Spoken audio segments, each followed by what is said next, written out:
Salam Bapak Ibu dan Saudara terkasih. Saat ini orang suka dengan tanaman.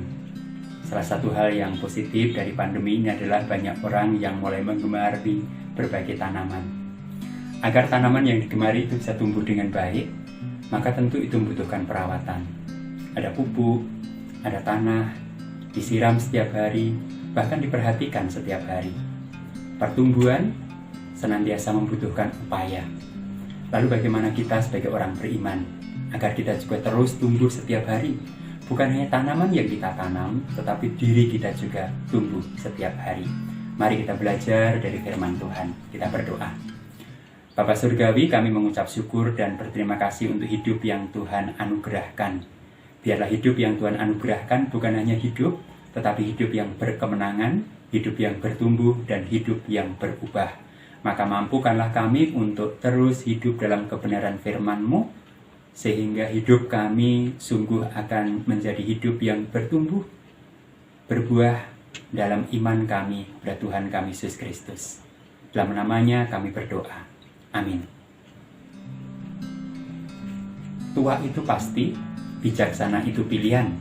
Salah satu ungkapan yang mengatakan bahwa perubahan dalam kehidupan ini pasti terjadi. Kita semakin tua, rambut kita mungkin akan berubah menjadi putih, muka kita akan berkerut, tubuh kita semakin lemah. Tetapi apakah tanda-tanda berubahnya fisik itu juga disertai dengan perubahan rohani kita? Apakah semakin tua, rohani kita juga berubah dan bertumbuh?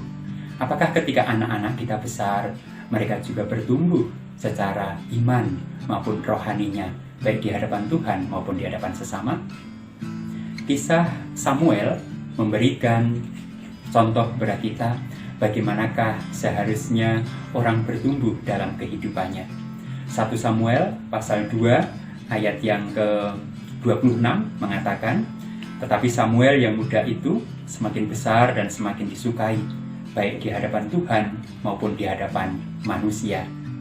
Bapak Ibu dan Saudara terkasih, Samuel bertumbuh, baik di hadapan Tuhan maupun di hadapan manusia, dikasihi Tuhan maupun dikasihi manusia. Samuel tumbuh bukan melalui hal yang mudah. Sejak kecil ia harus berpisah dengan orang tuanya. Ia harus dititipkan Imam Eli di bait Allah. Ia harus mulai melakukan pelayanan dan kedisiplinan sejak kecil. Tidak mudah untuk mengalami pertumbuhan dalam hidupnya. Ia harus melalui jalan yang berliku, melalui kedisiplinan yang luar biasa. Tetapi kita melihat bagaimanakah kemudian Samuel ini tumbuh menjadi besar.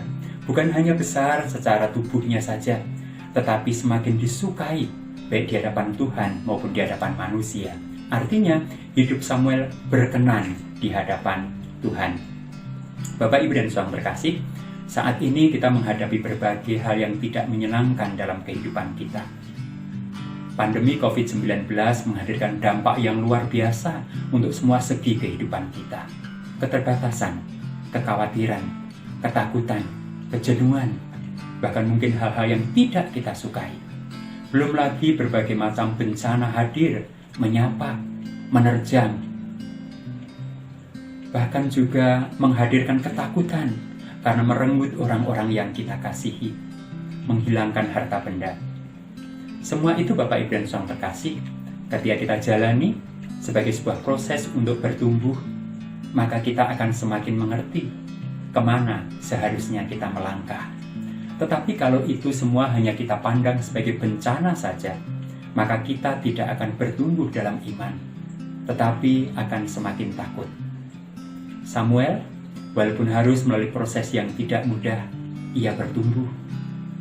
Ia semakin mengenal Tuhan.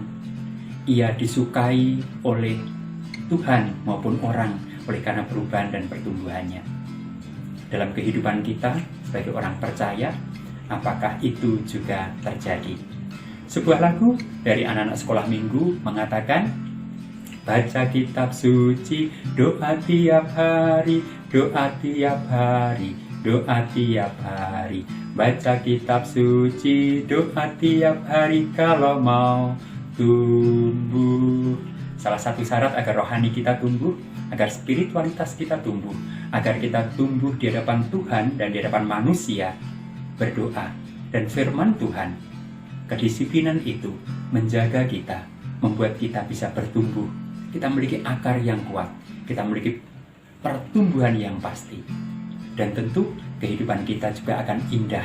Indah untuk dipandang, indah untuk dilihat, indah di hadapan Tuhan maupun di hadapan sesama. Tuhan berkati. Amin.